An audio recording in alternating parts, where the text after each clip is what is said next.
whatever to call it. How's it, everyone? Wayne the Unknown here, and welcome back to another episode of Geeking Out. I apologize if I sound like an extra from Red vs. Blue. I am recording through my phone on a Xbox microphone. So yeah, sorry if I sound like someone from Red vs. Blue. I'm joined here by Brian, Bob, and Fioko, and we are going to be talking about underrated cartoons and anime from, I guess, might as well even talk about underrated animated movies as well, since that technically counts. Sure. Okay, cool. From shows you may remember, from shows you may not, from shows you probably never even heard of, to shows like, wait, that's the show? Like, show. So I guess to begin, since Fyoko is new here again, what's a underrated or forgotten animated show or movie you may remember that many people may not know of? So I'm going to start out with the animated movie, because I wasn't entirely sure if we were including those, so I just kind of threw it in at the I last might as minute. well at this point. Um, it is a animated tie-in prequel to the 2004 live-action movie Van Helsing. It is called Van Helsing: The London Assignment. Yeah, Ooh, that and was they got Hugh interesting. Jackman to come. They got Hugh Jackman to come back to voice him. Yeah. If I'm not Yeah, mistaken. that was on the special edition DVD, I believe. Yeah, and it Yeah. is never come back. It was Nope. available to stream for free on Roku for a while, but now it's even taken off of that, and Really? yeah, it's not on the Blu-ray, it's not on the Yeah, 4K Bluray. I think it was just the DVD. The original Yeah, release is it's the only. I have mine somewhere. I think that's the only place I've ever seen it. Yeah. I I've heard that that got mixed reviews, if I'm not mistaken. Oh, it wasn't very good, but it's yeah. definitely forgotten, right, Fioko? Yeah. Yeah. Yeah. I mean, it's a fun story. It sets up the thing that you see in the beginning of the film. Obviously, it's not necessary viewing. But if you enjoy the world and you enjoy the characters, it is another adventure with them. Um,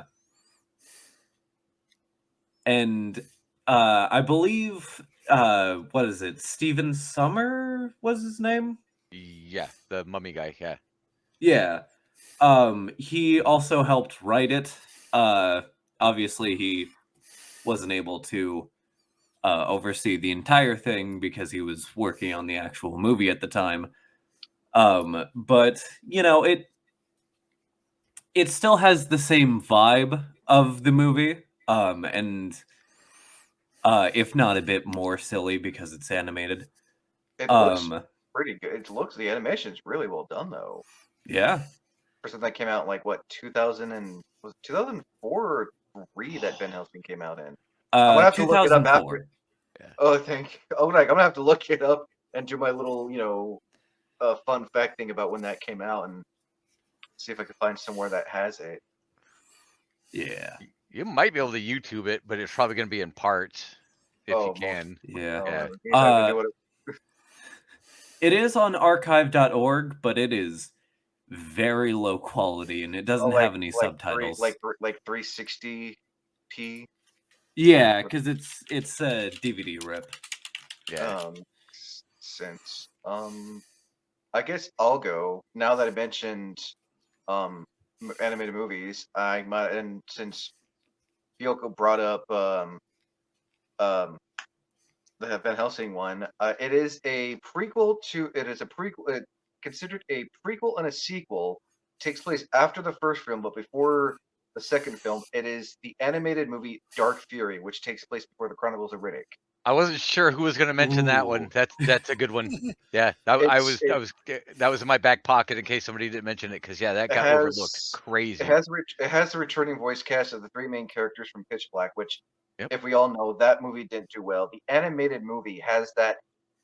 In my opinion, it's got that '90s grungy type animation like they had for Eon Flux back in the day. But do you know why? Why? Well, because they were trying to, first of all, emulate Aeon, get popularity. It was the same animation crew, but it was also supposed to be a direct tie-in to Escape from Butcher Bay. That's Well, how that. well, the Yeah, video they game. were. Well, yeah, and then going into Dark Athena. So that's how that was all supposed to be. It was supposed to be Escape from Butcher Bay, Pitch Black, Dark Fury, Dark Athena, which was the Huh. next video game. But they had Yeah. such a big gap in there, so they were trying to make it a standalone thing. That's why it looked that way, because it was like, if this doesn't work as a tie-in, it'll be at least its own thing, and we got to make it look like the popular shit at the time. That was it. That was all intentional, And because that otherwise came it was out. supposed to look. I think that came out because I remember seeing a advertisement thing for it. I think it came out a year or two after Pitch Black, but before Chronicles of Riddick. Yeah, it would. They were all supposed to boom to tie in, but start. The video games and all that stuff were like, you had your prequel, then the movie, then the interim, then Riddick, and and the Dark Athena. Yeah, but that's the look of it was, well, like Bob and I had said way back when about the gunmetal age of some of the comics and stuff. A lot of the animation and stuff at that time was looking like that, and it was like, if this doesn't work as a direct tie-in, it'll be its own standalone thing. So like, you go back and you look at it. Same thing with the Dead Space movie. Did the same thing. The Dead Yeah. Space. Yeah. I mean, See, they all look the Right. same for that reason. Yeah. oh man, I forgot about the Dead Space animated. Yep. Again, Yeah. speaking of stuff you never heard Yeah. of, like the only reason why it says it has that '90s grungy is like when Riddick's fighting that one guy, and he like his body looks like he's like bending and stretching. I can't do that because I hurt myself, but Yeah. But that's what a lot of that was. It was, then again, some of those are just product of their time, but they were just trying to, like, hey, what's popular, and that's why. But yeah, the games were a little too hyper real to do in an animation, and Starship Troopers was trying to emulate that with the Roughneck Chronicles with that kind of a CGI, and it was its own thing. which it's Yeah. in my opinion. Yeah. I I'm guess sorry. real quick, because I forgot to talk about mention it last time when Fyoko. Fyoko, do you remember ever watching the Dark Fury sequel prequel movie? I did not. I only saw my brother play Escape from Butcher Bay, so I'm not super familiar with Riddick. I highly recommend it, especially if you're a fan like '90s grungy punk animation. It's like Nice. Yeah. Yeah, it's cool. It looks yeah, like you Peter can get it Chung kind of stuff. Yeah. You can get it on DVD because my mom gave me her copy of it on DVD, which is watch every now and again. But it's got Vin Diesel returning. It's got Keith David and the person who played as Jax, I think. Yeah, Jack was the same actress. If you there was a trilogy release which I could run into the other room and grab it, but it has Pitch Black, Dark Fury, and Chronicles of Riddick all on it in one shot. It was all 3 discs, which was really nice. And this was before Riddick had come out, so that was a good release too to get it on pretty good quality. I mean, it's DVD, but still wasn't bad. That was Nice. the easiest way to get it at the one point because they like put them all together. Plus, there was a single release. Yeah, that was a good one. Yeah, I have the single release one. Now, Brian, what's an underrated cartoon, anime, or animated movie that you may remember, but not everyone else Well, may have that- heard of? on that Facebook post, one of my favorites, and there's like maybe 2 people. Bob might remember it, but it was in the late '80s, and it was that Bionic 6, which I thought was very well written, very well acted, very well animated, and it was anime influenced, but it was an American cartoon. I remember seeing about it. I don't think I ever watched it. Yeah, and it had a great intro theme song. It's an over the top. It's silly, but there was a scientist that busy doing science and a family, and they were in an accident and had parts replaced and stuff, and they all had like these ridiculous names. Like the eldest biological son's name was Sport One, and then the smart one, his name was IQ, and all that kind of stuff. But it was very interesting. It was very well written for the time. They even touched on time travel and stuff like that. A lot of people don't even know what the hell I'm talking about when I mention it, but it was a really good one. It was done really well. And then there was the token evil scientist that was the antithesis to the guy that created the technology. But they had like bionic arms and a bionic leg or whatever. They had a robotic gorilla as their helper and stuff. Oh yeah. Oh yeah. Yeah. I've never. What's it called? Bionic 6. Bionic Yeah, 6. Bionic 6. Woo! Woo. Yeah, it's a silly I'm looking intro at song, right. but it was a great show. Bionic 6. I'm looking that up Yep. right now. Like, if I look at it, I'll probably heard it. I'll probably know of it because I like watching Quite cartoon shows from possibly. like the late 70s, early 80s, and This was probably it's mid 80s, roughly, for like 83, 84, 85. somewhere in there. And then I don't think it really lasted very long. But I've never it, heard of it, but the animation like reminds me of like that like He-Man, Thundercats type. Only except lasted- heavily anime influenced, if you look at some of it. Came out in 1987 and only lasted 2 seasons. Yeah, that sounds about right. Release date was April 19th, 1987 in the USA. But it was awesome. Animation, action, family, sci-fi. Yeah. In the near future, some unspecified decades after 1999, Professor Dr. Amadeus Sharp, PhD, head of the Special Projects Lab, SPL, creates a new form of technology to augment humans through bionics. A 7.3 out of 10 on IMDb. So it's Yeah, it was popular. I mean, it was a flash in the pan, obviously, and not many people ever really saw it. Like I said, nobody really knows, or they'll be like, Bob's like, it sounds familiar, but I don't remember it. It just didn't last long enough, and it didn't have a huge toy line. Yeah, No, back it then- I didn't actually watch it. I was cognizant of it at the time, and I remembered. Yeah. I recognized the name as soon as you said it, but I Yeah. just never. I just happened to never watch it. And as you How know, real- almost every cartoon show back then, and it wasn't until Reagan allowed it, they were all basically vehicles to sell toys. And that one did not have a toy line first and then a show to augment it like most of them. It was a show first with a secondary consideration for the toys, which is probably why it tanked. And then you got Alan Oppenheimer as Professor Amadeus Aha. Sharp. Which is not surprising because he also played Dr. Rudy Wells on the $6 Million Man, Oh, he Yeah. was also the voice of Falcor. Yeah. Okay. and he's Man at also Arms. but Alan Oppenheimer is also most famous as today as the voice of Skeletor. Yep. All right, that's why I recognize Yeah, it. and like I said, he was Man at Arms. Oh, His speaking was voice also- he sounds was like also, almost all those characters. he was also Vane from Smurfs. Yes, Yeah. 2 years ago, I got to meet him at Washington State SummerCon, Oh, nice. and I stood up during the panel that with him and I forget the guy's name, the guy who did the voice of Goofy, Bill Farmer. Yeah. Bill He and Farmer, Bill yeah. Farmer were there. Jim Cummings was supposed to, but he wasn't feeling well that morning. Hmm. But I stood up and I told him how well I remembered him from $6 Million Man and how he was my favorite character. And he said, "I don't complimented for that before," Oh wow. Man. which I did love him on that show. So Yeah. anyway, that's where I know Alan Oppenheimer from. Yeah, he's been around for a while. Yeah, like I said, it was a good show. If you ever get a chance, like I said, it is definitely one of those forgotten gems. There's a bunch of them, but Oh, yeah. that was one that I always really thoroughly enjoyed, and nobody ever seemed to remember it. Oh, wow. Sad. Yeah. Bob, up next. What's something animated that you may remember or we may remember, but someone else may not? Well, along the same theme of a show that basically got canceled because it didn't have a toy line, jumping ahead about 10 years to Road Rovers. Oh yeah. Came out on Kids WB back in the 90s. Yeah, I remember that. Yep, it was the follow-up show from the animated Adventures of Superman. Actually got higher ratings, but didn't have a toy line, and of course, Superman had the tie-in with the comics.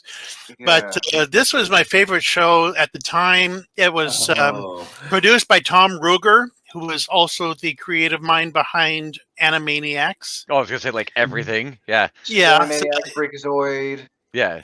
oh yeah, and Tiny Toon Adventures and all sorts of insanity, and it had the same kind of vibe as Animaniacs, even though it was technically a superhero / super agents type of show with fancy gadgets and occasional superpowers. And I actually have the DVD of all the episodes, Oh, wow. and it all 13 episodes. I'm surprised it actually got a release. this cast included Jess Harnell, Tress MacNeille, Kevin Michael Richardson, Jeff Bennett, Frank Welker, Jim Cummings, and Sheena Easton. The I- Sheena Easton? Yes, if you remember the character, the groomer, who was the General Parvo's sidekick, she was the voice of the groomer. Wow. Who was voiced, Okay. who was voiced by Jim Cummings, the villain, And, the one episode villain. Oh yeah, and William F. Shepard, the Master, was Joseph Campanella. But yeah, out of the 13 episodes, Parvo was the main villain in 10. Okay. So, but Jeez. this was was a hilarious. It was a hilarious show, a hilarious take. And do you think we need more drivers, Ed? We have plenty of drivers, and my name's not Ed. Yeah. Yeah. I remember this show. For the longest time, I remember the premise of the show, but I could not remember the name until I looked it up. I believe you can watch all the. You can watch the complete series. It's like on YouTube. You can watch. Yeah. Also, I'm also seeing it on Just Watch, Amazon. It's on Amazon. You have to pay for it, I think. If it's on Prime Video, then I can. Yeah. Wow. Yeah, it was. It was competing. Yeah, with, you have to was buy it. competing with You can Superman. buy the whole season for $15. It's not bad. No, but I can on- see why it didn't on last long Prime. because, like you said, no toy line, and it was part of that. Yeah, it was Road Rovers was among the top rating shows, and it was competing with the likes of Superman the animated series, which came out roughly around the same time. Yeah. New Adventures of Batman and Robin came out same year too. Batman the Animated Series was a little earlier. Yeah. Well, no, I'm talking Yeah. about when Yeah, they it would changed. be the new one. Yeah, Yeah. I'm talking about when they changed the animation. They made them all look where they made all the characters look more square, and Joker had the white face with the white little beady eye. Yeah, and they changed Yeah, Bruce's the eyes whole- and stuff and everything. Yeah, both Bruce Tim, Paul Dini debuted Kevin Conroy's Batman. Yeah. But this had all sorts of President Clinton jokes and Charles and Diana jokes and dog puns and just about everything you could Aw. imagine all through that. It was a brilliant show and hilarious, and actually for the longest time doing cosplaying one of the Road Rovers was on my radar. I've set that aside for now, but Exile, the Russian one, who was voiced by Kevin Michael Richardson, Yeah. Oh, man. and constantly telling his colleague Blitz, "Don't be a weird boy," Yeah. Yeah, that's right. because he to bite the two she's. I do impressions of all the male Road Rovers. Oh man. Back to you, Fioko. What's another one that you remember that we may remember? Because since like everyone may remember something. Yeah. Well, you bringing up what was it? Something 6. Bionic 6. Bionic 6. Bionic 6. That reminded me of another show with 6 in the name, which was Cyber 6. This came out in 1999. It aired in Canada. It was a collaboration between Canada, Argentina, and Japan, with TMS being the primary animators behind the show. In fact, you can find all 13 episodes on their YouTube channel. It is apparently based on an Argentinian comic strip, which is why Argentina's in there. And it is about a female android named Cyber 6 created by Dr. von Richter. And she tries to protect her city from her creator and her cloned Frankenstein's monster-like son, Jose. Okay. I mean, I'm looking at the box art. It came out. It only lasted one season. Yeah. Did have a comic though. I'm sure the comic lasted longer. It looks like it's still running, but I I'm like, I've never heard of this. Why have I never heard of this show? probably Uh, because of the Like, collaboration and the I'm fact that looking it at was what Jose predominantly looks like. He foreign. looks like. I'm looking at what Jose looks like, and she looks like her. If you look her up, she kind of almost looks like Eon Flux from back in the day. Except the bigger Yeah. hat. Except the freaking Van Helsing looking hat. I was about to Yeah. say it's Carmen Oh, Sandiego mixed Oh, with okay. I remember Cyber 6 now. yeah. Oh, okay. Yeah, I was like looking at I was looking at the title. It's like, okay, I know that now. Oh man, yeah. No, Like never. I vaguely remember this. I think it aired here in the States for And like it a hot looks like second. it actually got a live action adaptation at some point. Yeah, while I was pulling up information for the animated series, that's when I found out it was based on an Argentinian comic strip. And apparently, in Argentina, they made a live action adaptation Ugh. that tanked. It She doesn't look looks very like good. she looks like she works at an S&M shop. No, I'm looking at the live action version. That's a lot of freaking leather. I can see Yeah, why it some didn't of do that so stuff doesn't well. translate. Like we've talked I about mean, before about how comics or cartoon costumes just do not translate very well into live action. And if you try it too literally, it works for Marvel somehow. in some cases, right, Bob? But not all. They adapt a lot of their costumes Yeah. Oh, to make them look, to give them the same feel and make them look the same. Semi-realistic. Yeah. it looks so. It just looks like from like a grungy techno type music video. That's the vibe I'm getting, like something from Blade. Yeah. What the? Yeah, Right. it looks Oh interesting. wow. I've never heard of that one. Interesting. And here's the thing, though. Like, so on Amazon, the complete series, it can go anywhere from $40 to almost $90 for the for the one season Wow. the DVD. It must be that rare then if they're asking almost $90. Yeah. Limited production, limited run, region locked, And $40 is import. like $40 on Amazon. eBay is anywhere from $80 to $90. Like, Yeah. apparently, someone's like, if you want to watch this, you're gonna have to fork over the money. However, it is available for free on TMS's YouTube channel. Okay. Well, thank you, TMS. Yeah, maybe Yeah. check that one out. Interesting. Interesting. Okay then. I guess I'll go next. I was like, I'm kind of debating between the two, but I'll probably bring up this one first because I actually found out about it. Came out. I want to say. Give me a minute. I gotta give me a minute. I gotta make sure I got the year right. Okay, this came out in what year did you come out in? Came out in '97. Lasted till came out October 11th from 97. Lasted till June of 2001. It is it was on Kids WB. I think it also went to Nickelodeon for a hot second. It's the Men in Black, the animated series, which is basically, in my opinion, Yes. it's in my opinion, I look at it as a what if, because it's completely different from the live action movie that came out, I think, a year prior.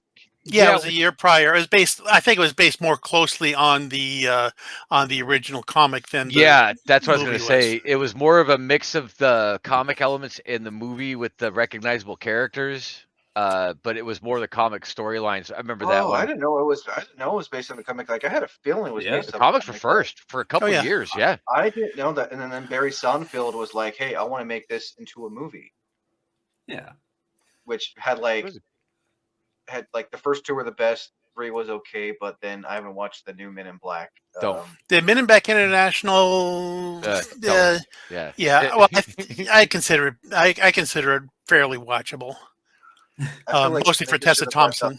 Well, what high I feel like praise. It is fairly watchable. They should have ended at Men in Black too, because it seems like when the animated series ended, they were getting close. They were getting near making the sequel, which I think came out in 2001. or 02. That animated series though, I remember that actually had some genuinely good comedy, and it And was animation, also too. genuinely serious too. So, but I think it tonally was a little all over the place, and it was trying to appeal to too many audiences. Is probably why it had a little bit more of a downfall, because you mix those two, you're kind of pissing off the comic guys, and then if you uh, go too far into that, you're going to piss off the movie people. And I think that may be Mhm. why that one had a little bit of a struggle, because it had the right people behind it. The animation was good too, and Yeah. the blonde It was looking at now, stylized. the blonde chick reminds me of it. I think it's is it Mulder or Scully from X-Files? Scully. Yeah, the Agent blonde Scully, chick. If you look at Dana. her, she kind of looks like Scully from X-Files. Yeah. Oh, wow. Yeah. No, I'm like looking at it now. Like the animation again, that '90s, that weird Yeah. '90s grungy Yep. animation. Yeah. Like I said, and who it was you re- just the sign of the times. Plus, it was trying to be its own thing, and stylistically went away from either property. I can see why it would try to appeal to younger. I mean, who here has actually who has watched the Men in Black animated series? Yeah, I did. I Yeah. have watched a few episodes of it. Same. Yeah, watched it and loved it. Yep. Yeah, it was. I remember like what I think. Yeah, it came on. Yeah, it was on Kids WB, which had a lot of great shows back in the day. Yeah, Like Road Totally. Rovers was one of them.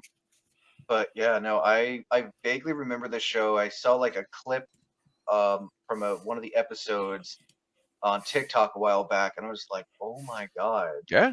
Thank you. It was a- Thank it was you, a thing. random. Thank you, BG125689 for showing this video of Men in Black, the animated series. Like, it just looks so bizarre.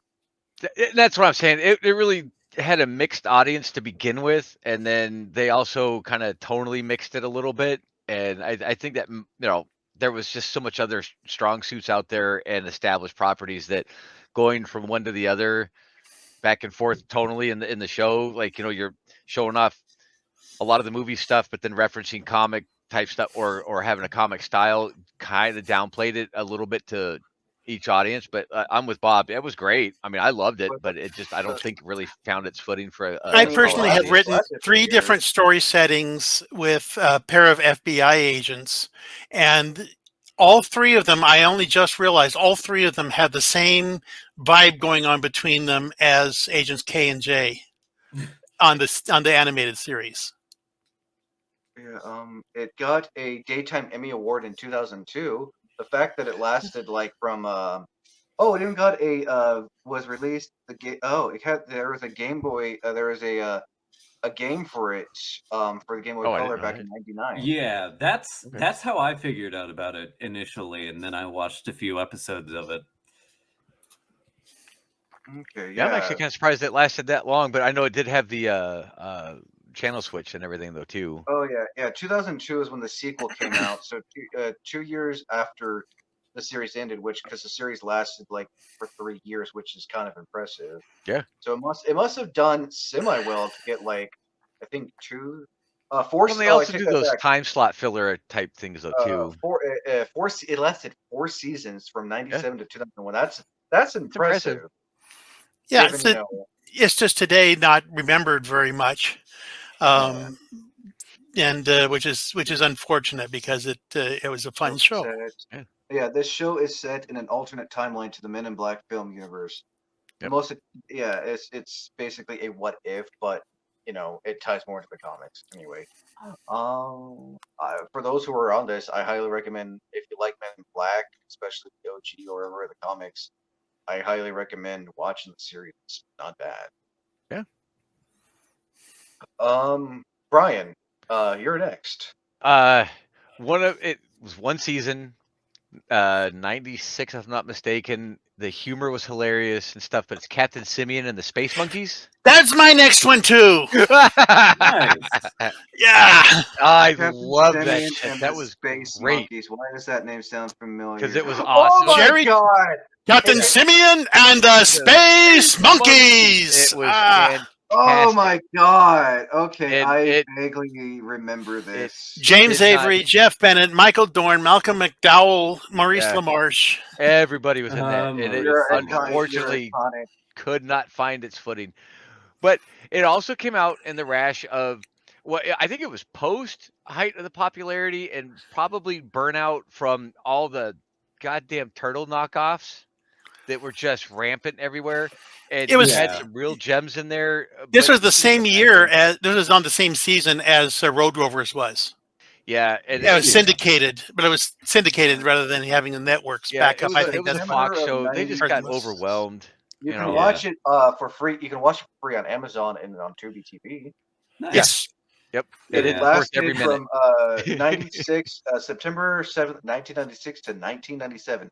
During Yeah, the it was monkey just a man one-season spaceflights of the show. 1960s, one rocket veered off course, sending a chimp named Charles off Yeah. into the outer reaches of space. After many years, Charles' craft was discovered by the most I'm not going to look that up. Okay.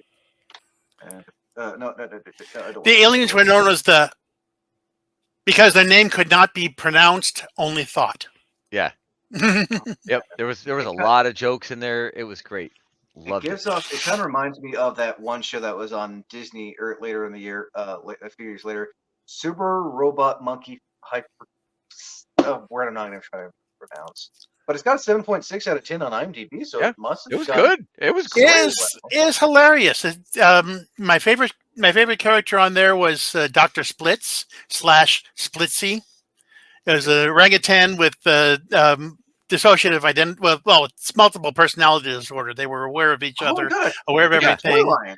Voiced by Maurice LaMarche, and it's one of the most hilarious bits Maurice of the show. it is Mauritius too. Yeah. Oh, it was, I loved it. I should have brought it up when I met him at Emerald City a couple years ago. Yeah. Oh, yeah, that's right, when he was there. I was at the time dressed as his second favorite, or as the second most Maurice's second most famous character, the evil midnight bomber, what bombs at midnight. I mean, Evil the midnight sh- bomber, you know, what it- bombs at midnight. The Tick. Yeah, the tick Yeah. was great. Yeah, love the tick. It did well. It had a toy line, and right now, like an unboxed vintage Captain Simeon toy, like on Etsy, it's like $10. Ooh, There weren't a ton of toys for it though. I don't think they did the ships. I think it was just all the main figures. They do have the ship. It's like $85 right now Oh, on Mercari. Was there a ship? yeah. Okay. 9 says in the Wikipedia article, Mattel had action figures designed by Bluebird Toys, included 9 basic figures, which I'm guessing is probably the 6 heroes. Six heroes plus Nebula and Rhesus. Then 4 large vehicles and accessories. Oh, see, I don't remember ever seeing the vehicles. I just remember watching the show and seeing a couple of toys here and there because EWJ was out around the same time, and I had the entire line of that because I love me some Earthworm Jim. So Yeah, my birthday's next month, so somebody can get me a Gore action figure Yeah, or a Splitsy action Gore-illa.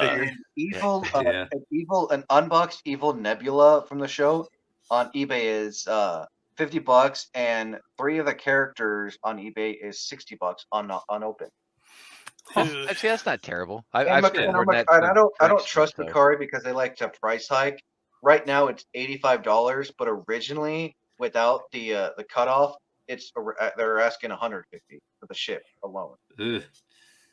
That's still once again. I've spent infinitely more than I that don't know on any. stupid I don't know shit, any so- serious collectors. I've like briefly heard of this because looking at the animation now, it has that late '90s animation that kind of reminds me of I mean, like Shit, just this guy alone was like $40 for he's off the shelf everywhere. So yeah, I've spent a lot more for a lot less. So But like who's gonna say, oh yeah, I remember this show. I want to buy a me toy. and from Bob. it." Yeah.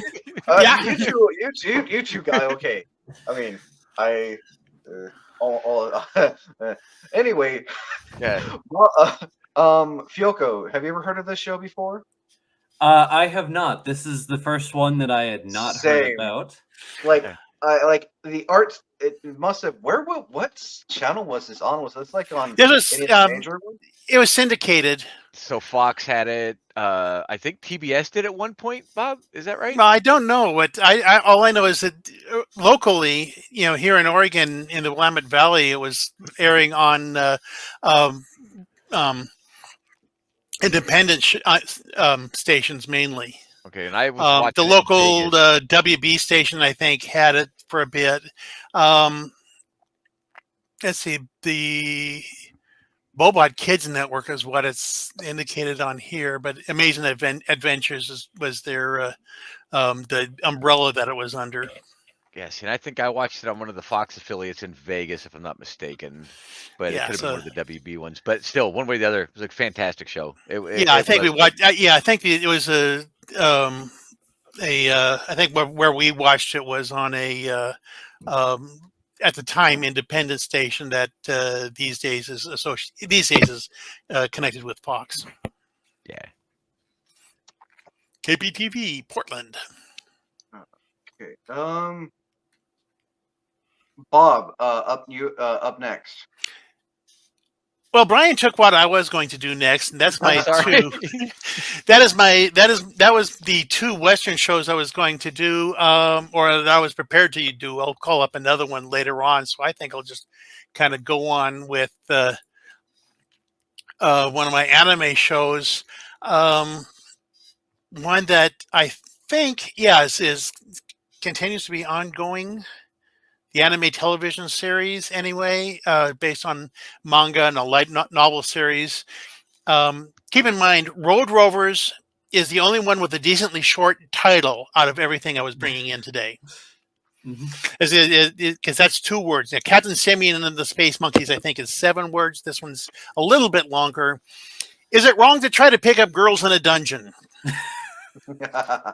I keep on being recommended that anime a lot on TikTok. Yeah, so it's the only problem I have it is just kind of philosophical, personal taste, that I find that the women in there are a little bit overdeveloped and underdressed. Yeah. But Checks out for your typical fan service anime. yeah, kind of. But it still has is excellent world building. It really is a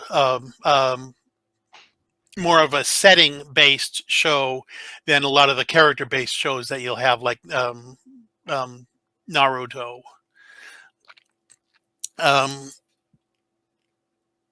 But I just find the world that it's set in fascinating. That's all I can think of to say with it. It's been a while since I watched it, but I just said this title kept coming up while I was just looking for something to watch on Hulu, and I kind of went with it and figured it was highly comedic, and it has its humor. Also has some depth of emotion and the action adventure, and like I said, the world building is. I'm going to keep coming back to that, and makes me wonder what is going on with the origin of the dungeon that is in there, and how things got set up where the gods from various pantheons are all gathered in this one city, and the background of it.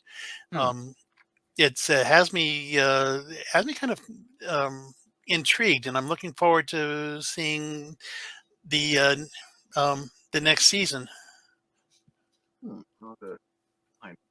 Yeah, that one's I may have just in the cultural zeitgeist heard the title, but that one's not one that I've ever seen, and just doesn't instantly ring a I bell. figured that out of all the ones that you probably would average, about one of you have heard of it, of one. So one of you have heard of each one. So I was surprised. I was a little surprised at the response they got to Road Rovers, but oh no, come on! If you grew up in the '90s, whether you're an adult or a kid, I'm still working on that growing up part. So I think we all are at this point. Yeah, I was about to say, don't worry. Fioko, you're up next. All right. So we were talking about Teenage Mutant Ninja Turtles like shows or clones or whatever you want to call it. And that reminded me of one that I didn't have on my list, but now I'm adding it. It is the Wild West Cowboys of Moo Mesa. Oh, yeah, that was a thing. Yep, very much a thing. Fuck. Oh yeah. What? Oh, there was a comic too? Yeah. for a while. Came out in 1992 1992. and ended in 94. Okay, I remember. I think they had a toy line. Yeah, Yeah, they weren't they very had good. a arcade They were- game done by Konami. Yeah, and Oh I yeah. think Oh the wow. toys were Holy Playmates. shit! Excuse my language, but on eBay, I don't know why, someone has a complete set of Wild West Cowboys of Moo Mesa asking $1,000. I doubt they're that much. Some of those really obscure ones that the toy lines didn't do very good, and KB Oh, couldn't God. clearance them out. They were limited Anywhere productions. They from were bought anywhere back from and destroyed. anywhere from like 80 to like some are like for one it's like $15. Others are just like holy shit, that's a lot Yeah, of money. some of those overproduced and undersold toy lines, they did buy them back. There was very few that were repurposed. There's a few instances of that, but yeah, there was limited productions. There's a lot of reasons for some of those prices. I don't know if it's a thousand for a bunch of roided out space cows, but it's possible. I See, don't know. I Jim wouldn't pay that much for it. Yeah. Cummings, Jeff Bennett, Pat Fraley, Tim Yeah. Curry. Oh, that's right. Yeah, He was doing the animated stuff for a while. They did a Yeah, lot. no, they got like Kath Soucie and Mark Hamill, Rob Paulson. Checks out for the 90s. Yeah.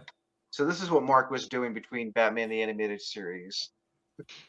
Like, hey, we need to come on for a couple episodes. Well, I didn't and know his it was comic a book comic. at the time too. Oh, was doing that. ABC. So the comic must have came out. This looks like a show you would like watch back in like the 80s, even though it came out in the 90s. It looks like one of those weird, bizarre shows you would watch in like the 80s. Yeah, I'm some just of saying. some of the original 87 TMNT TV show people worked on Moo Mesa, so that does make sense. Checks Yeah. out with the art style. I've never heard of it. Like I remember, like there was a toy line for it because I remember seeing toys for it as a kid. Yeah. But like I never watched it because I was like watching all these weird, bizarre cartoons that got like eventually.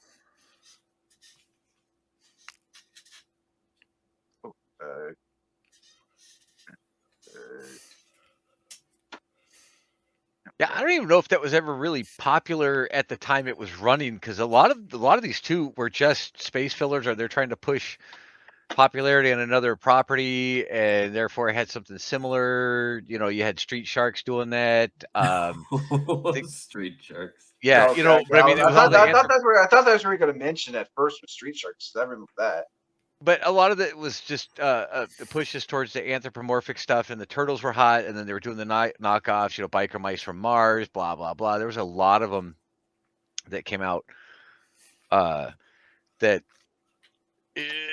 some were hits because they were charming, some were terrible, and I almost think intentionally just to showcase the good ones. I would not be surprised if a lot of that was intentional misrepresentation or mismarketing and stuff.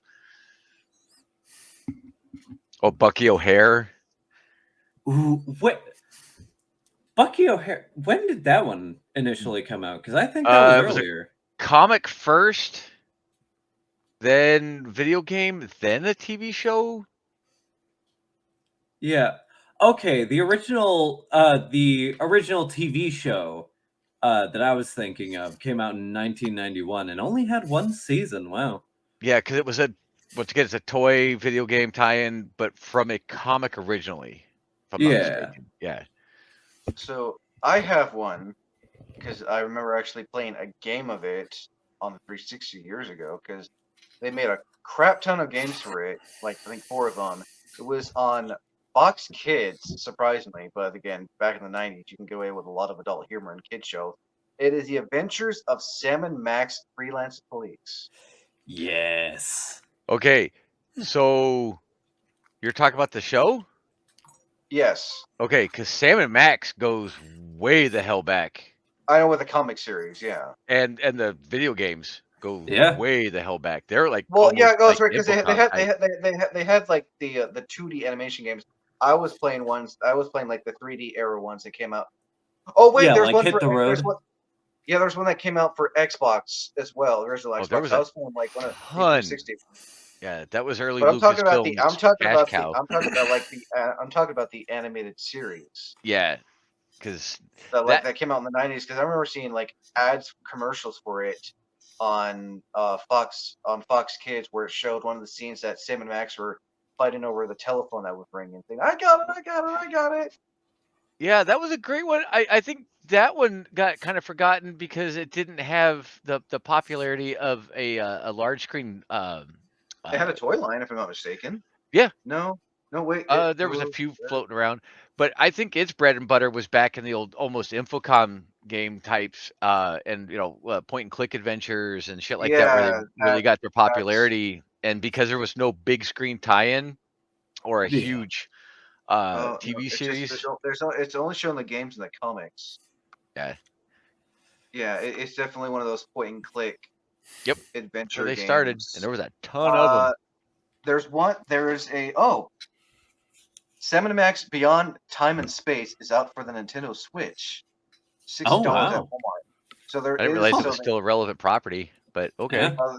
it probably came out like a few years ago, is what I'm guessing. I mean, hey, I'm not complaining. No, that was fantastic. It was great. There's even like hidden Easter eggs in Shadows of the Empire, the Star Wars game. There was a Sam and Max head instead of one of the Rebel icons and stuff like that with collectible, because Lucas being Lucasfilm and stuff. Yeah, they've been around This for a came while. out. When did you come out? By Telltale Games. It checks out.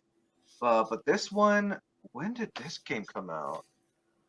This game came out in 2022. Jeez. Okay. But yeah, that poor Yeah, for TV the series, as PS4 relevant Earth. as they may be, that poor TV series, yeah, it didn't seem like it lasted very long or got a fair shake. And also, we'll be joined by Keyshawn soon. Yeah, he'll be on soon too. So I'm sure I can't wait to hear what he has to say. Nice. All right. So once I see the little icon that says the name, I'll know. Words are hard. Yeah, no. But it sounds like you guys all remembered Sam and Max. Oh yeah. Anthropomorphic. No. Bob said I don't at all. It's one of those rare cartoons from like the 90s that like it was on Fox Kids. That's all I remember because I was watching a bunch of animated stuff on Fox Kids, including Mr. Bill with the "Oh no!" Which is a throwback to the '70s from SNL. That's where that all came from.